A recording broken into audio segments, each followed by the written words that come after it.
I start करते हैं अपनी एक्सरसाइज का next question. What is AC motor, explain the construction and working of AC motor.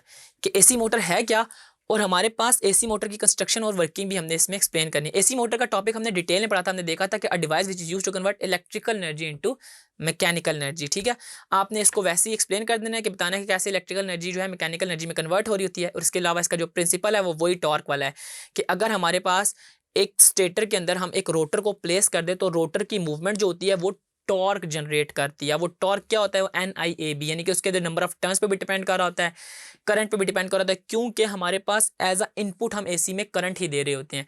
इसके अलावा एरिया ऑफ द वो जो हमारे पास रोटर या स्टेटर होता है इन पे भी डिपेंड करता है, और सिमिलरली हमारे पास मैग्नेटिक फील्ड पे भी। अब मैंने आपको इसकी वर्किंग में ये चीज़ बताई थी कि हमारे पास जो रोटर और स्टेटर है ना, इनको हम ना तकरीबन ना 4 हाफ्स में डिवाइड करते हैं। यानी कि अगर हमारे पास एक कंप्लीट सर्कल जो होता है वो 360 डिग्री का होता है, तो 60 60 60 करके हम इसको डिवाइड करते हैं, और हमारे पास 2 साउथ पोल जो है वो एक नॉर्थ पोल को अट्रैक्ट कर रहे होते हैं, या 2 नॉर्थ पोल एक साउथ पोल को अट्रैक्ट कर रहे होते हैं।